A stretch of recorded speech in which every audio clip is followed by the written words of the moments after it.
Episode 91। Disclaimer. दोस्तों, मैं आप सभी को बता दूं, ये कहानी पूरी तरह काल्पनिक है। ये सिर्फ दर्शकों के मनोरंजन के लिए बनाई गई है। इसमें दर्शाए गए सभी पात्र, नाम, उत्पाद और घटनाएं पूरी तरह काल्पनिक है। ये कहानी किसी भी तरह से किसी भी व्यक्ति के भावनाओं, प्रथाओं, परंपराओं और विश्वासों के अपमान नहीं करती है। और कहानी में बताए गए सभी चीजों का मात्र कहानी के लेखक द्वारा बनाई गई लेख की अपनी एक कल्पना है। तो दोस्तों, मैं आपको आगे बता दूं, अगर आप हमारे वीके नोवेल स्टोरी 2.0 चैनल पर नए हैं तो वीडियो को भर लाइक और चैनल को सब्सक्राइब करना ना भूले। धन्यवाद। जिया के भाई की परेशानी। कुणाल और नंबर 11 दोनों मिलकर नंबर 22 को बचाने के लिए जाते हैं, जहां पर उनकी फाइट नंबर 4 से भी होती है, लेकिन वे दोनों मिलकर नंबर 22 को बचा लेते हैं, जिसके बाद वे दोनों अलग अलग हो जाते हैं।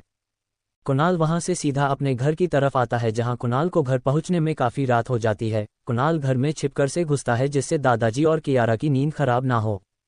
कुणाल घर में बहुत ही शांति से आता है, लेकिन उसके बाद भी कियारा को उसके आने का एहसास हो जाता है, जिस वजह से कियारा ने तुरंत अपने कमरे से बाहर आते हुए कुणाल को कहा, भैया आज आप पूरा दिन कहाँ थे? आपको पता भी है दादाजी को आपको कितनी फिक्र हो रही थी।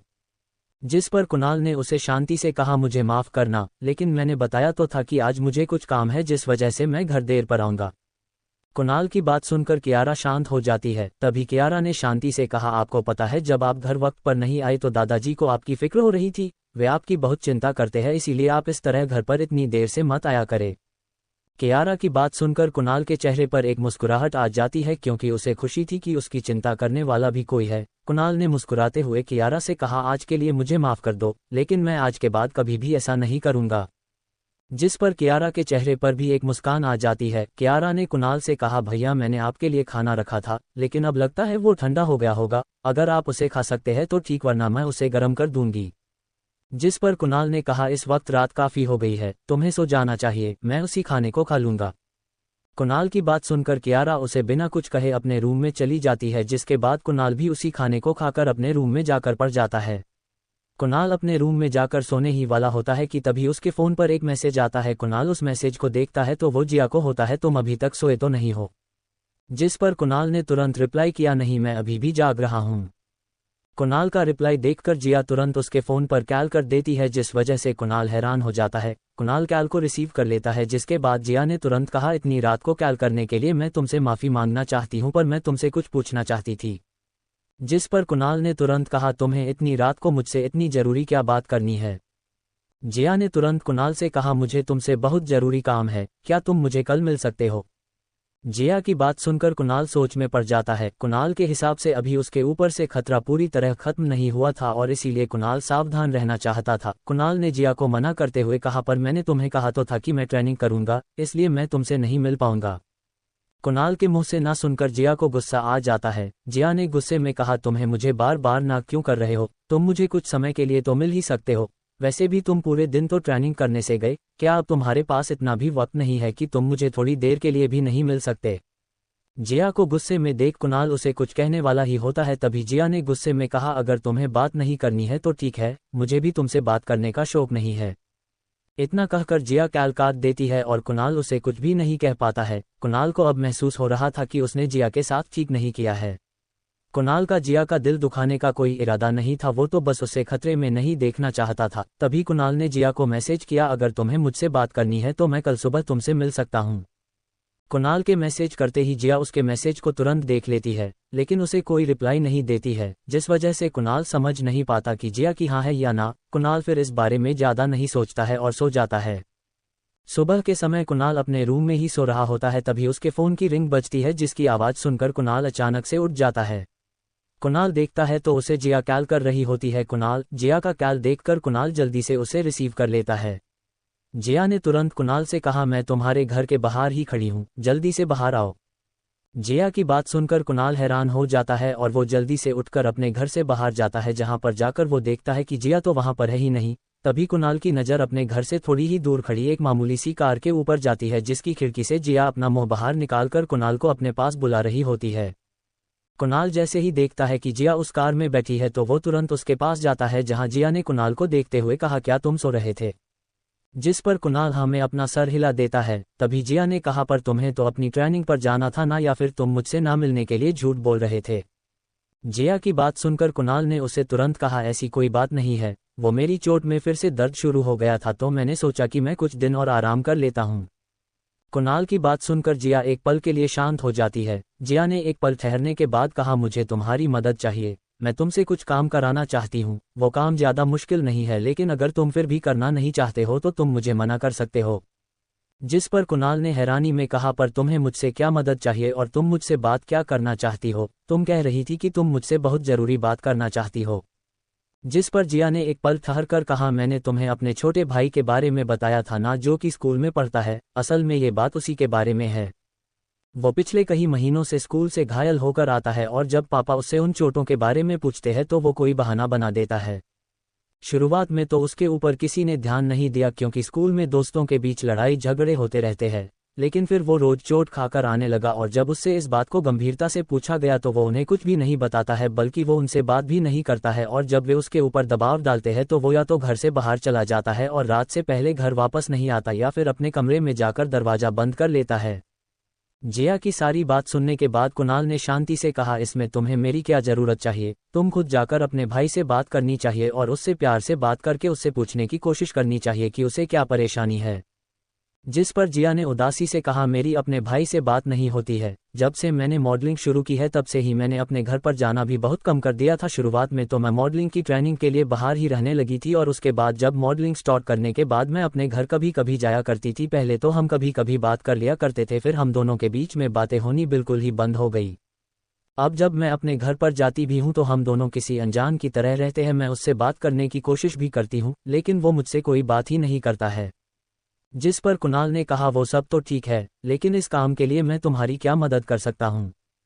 जिस पर जिया ने उसे बताते हुए कहा, देखो तुम भी एक स्कूल में ही पढ़ते हो और मेरा भाई भी स्कूल में पढ़ता है, तो तुम उसकी मदद कर सकते हो। तुम्हें उसके स्कूल में जाकर ये पता लगाना है कि उसकी परेशानी क्या है। तुम्हें उसके लिए ज़्यादा कुछ नहीं करना है, तुम मुझे बस ये पता करके बता देना कि उसकी परेशानी क्या है, बाकी सब मैं देख लूँगी, तुम्हें ज़्यादा कुछ नहीं करना है।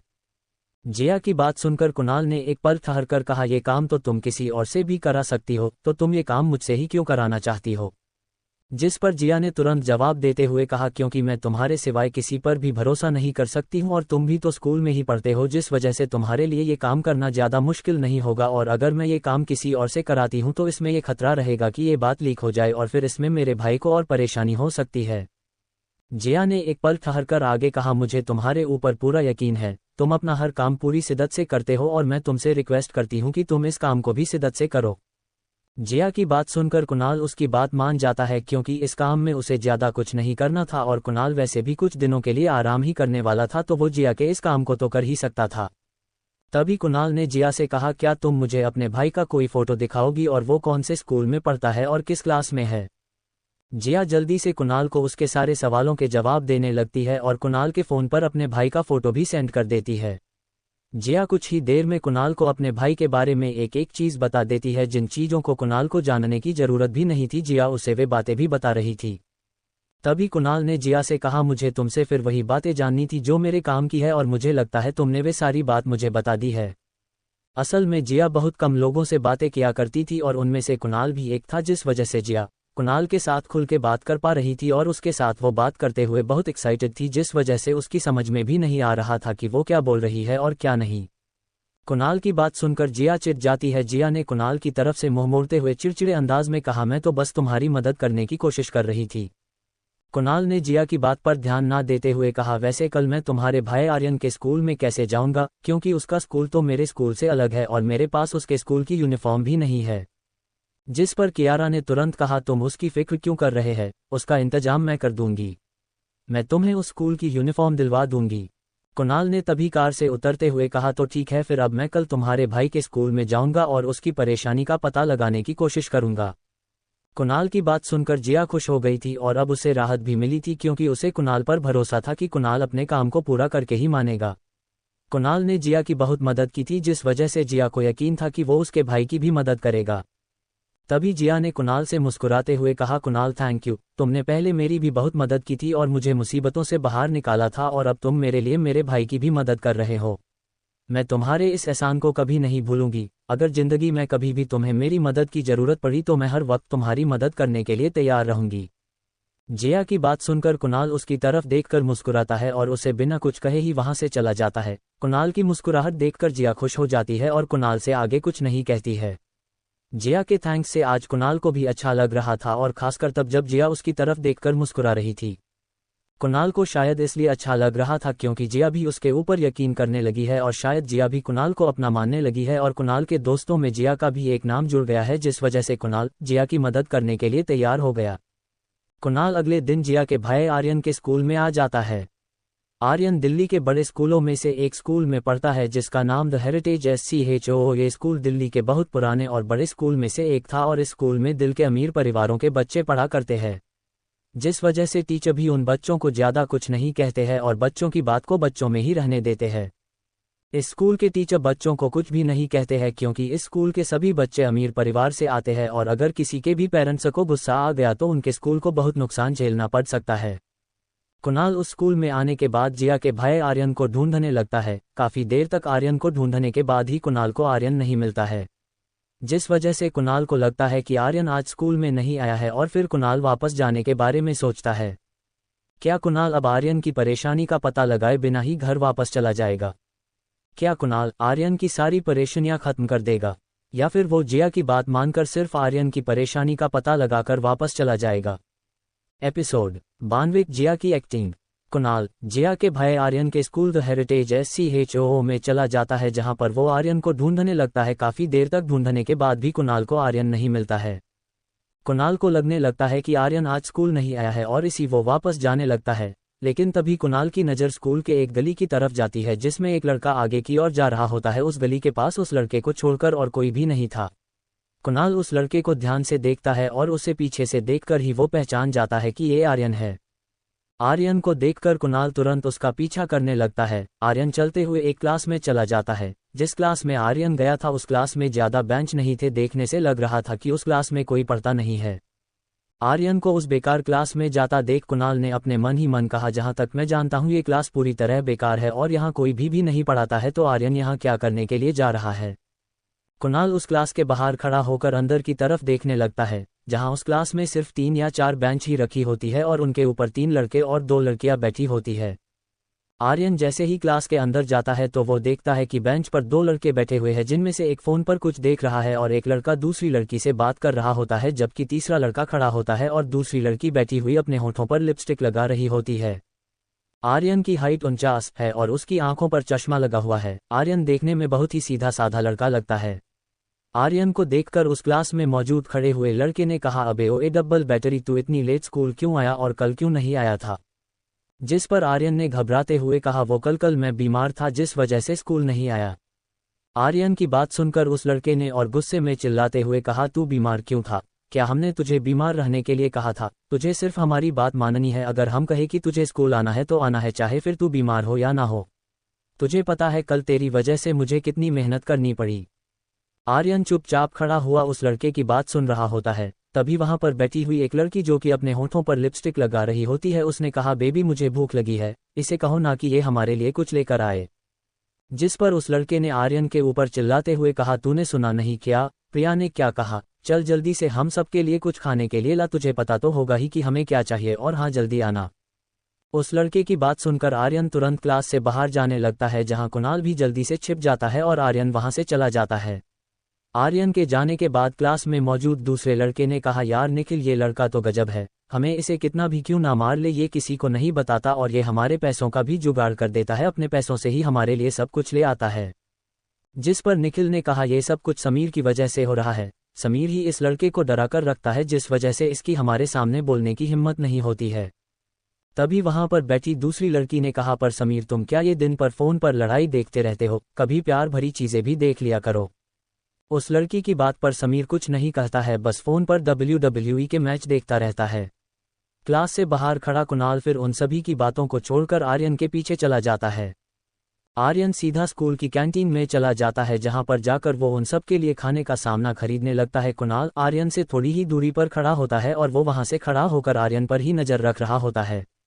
आर्यन ने सामना खरीदते हुए अपने मन ही मन कहा, मुझे कब तक ये सब झेलना पड़ेगा? ये लोग कब तक मुझे इसी तरह परेशान करते रहेंगे? अभी तो पढ़ाई पूरी होने में भी वक्त है और मैं अपना स्कूल भी नहीं बदल सकता हूँ, क्योंकि अगर मैंने स्कूल बदलने के बारे में सोच भी लिया तो मैं घर क्या कहूँगा। आर्यन अपनी ही सोच में गुम था। आर्यन के चेहरे पर उदासी लग ही दिखाई दे रही थी। आर्यन को देखकर साफ पता चला रहा था कि समीर और उसके दोस्तों से आर्यन कितना परेशान है। तभी आर्यन के फोन पर किसी का कॉल आता है और जब आर्यन देखता है तो वो कॉल जिया का होता है। आर्यन जिया के कॉल को देखकर उसके कॉल को काट देता है। तभी आर्यन के फोन पर जिया का मैसेज आता है, मुझे तुमसे कुछ जरूरी बात करनी है, मेरा फोन उठाओ। आर्यन जिया के मैसेज को देखकर उसे नजरअंदाज कर देता है और अपने फोन को अपने जेब में पा लेता है। कुणाल आर्यन के पास खड़ा हुआ ये सब देख रहा था और आर्यन को देखकर कुणाल इतना तो समझ ही गया था कि आर्यन जिया से बात करना चाहता है, लेकिन किसी बात को लेकर वो उदास है जिस वजह से वो जिया से बात नहीं कर रहा है।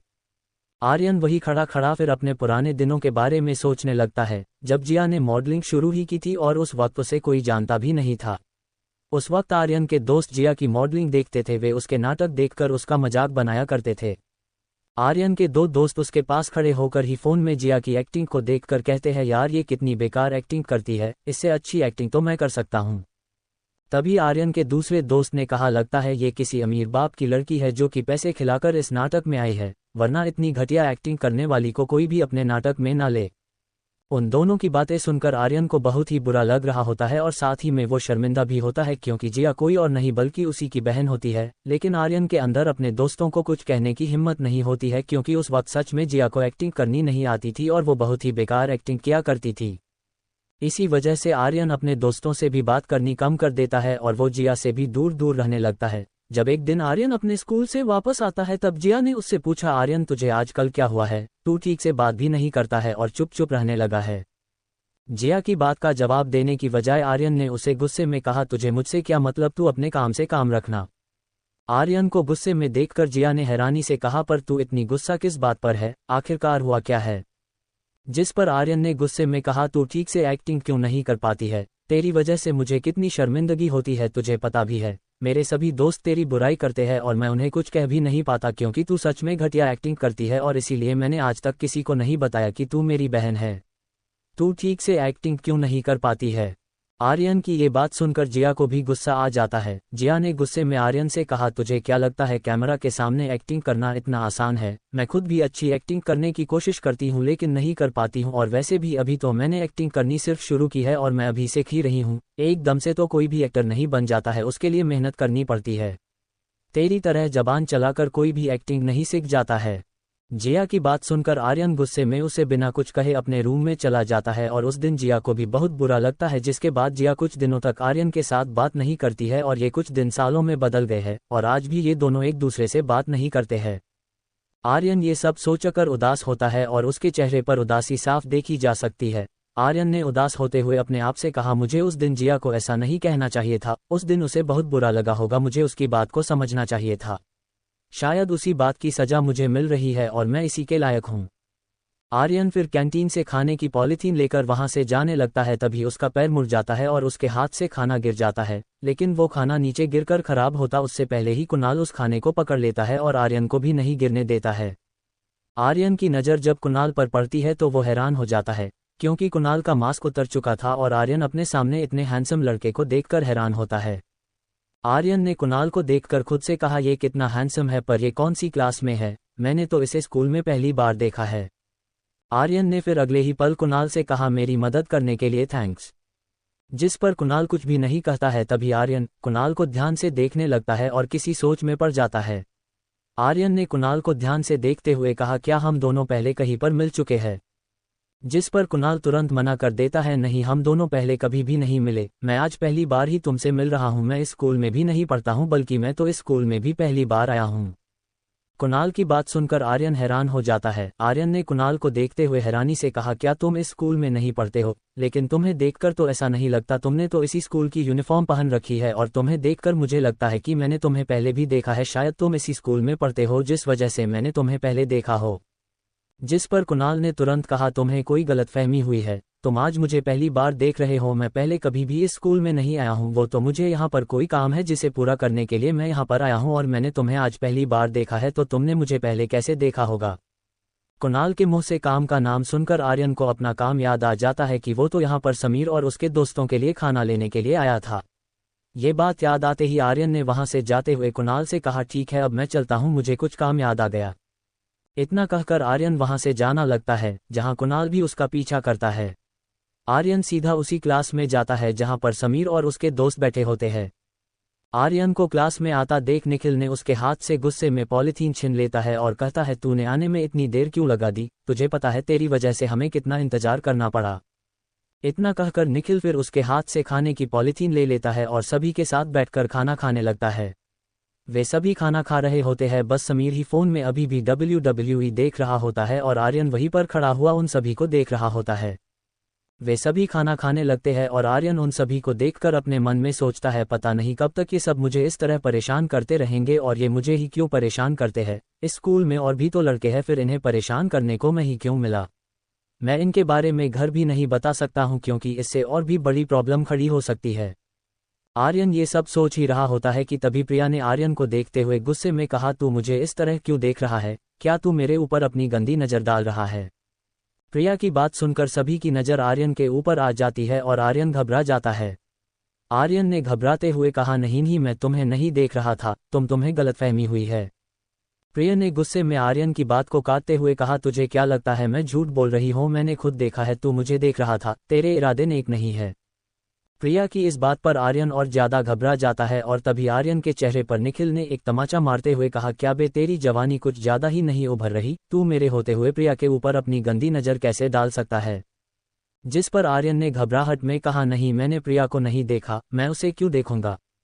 आर्यन आगे कुछ कह पाता तभी दूसरी लड़की ने आर्यन की बात को बीच में काटते हुए प्रिया को और गुस्सा दिलाने के लिए कहा, देख प्रिया ये कहना चाहता है कि ये तुझे नहीं देख रहा था क्योंकि तू देखने लायक ही नहीं है। उस दूसरी लड़की की बात से प्रिया और भड़क जाती है। प्रिया ने और गुस्से में चिल्लाते हुए कहा, क्या तू मेरी इंसल्ट कर रहा है, क्या तेरी नज़र में मैं देखने लायक नहीं हूँ, क्या तू मुझे नहीं देख रहा था। प्रिया की बात सुनकर आर्यन अब समझ नहीं पाता है कि उसे क्या करना चाहिए। आर्यन अब हाँ करे या ना करे, क्योंकि अगर उसने हाँ करी तो भी वे उसे बहुत मारेंगे और अब अगर उसने ना करी तो भी वे उसे बहुत मारेंगे। आर्यन समझ चुका था कि वो कुछ भी कह ले अब तो उनके पास उसे मारने का मौका आ गया था और अब उसे मार खाने से कोई नहीं बचा सकता है। क्या अब आर्यन सच में मार खाने वाला है? क्या कुणाल बाहर खड़ा हुआ आर्यन को मार खाता हुआ देखता रहेगा? तो दोस्तों आखिर कहानी में आगे क्या होगा, यह जानने के लिए इस स्टोरी को सुनते रहिए। सिर्फ और सिर्फ ऐसी कहानी सिर्फ आरके पॉकेट FM पर मिलेगी। पसंद आए तो वीडियो को लाइक, कमेंट और शेयर जरूर करें। आपके एक कमेंट और लाइक से हमें स्टोरी वीडियो बनाने के लिए मोटिवेट मिलता है। धन्यवाद।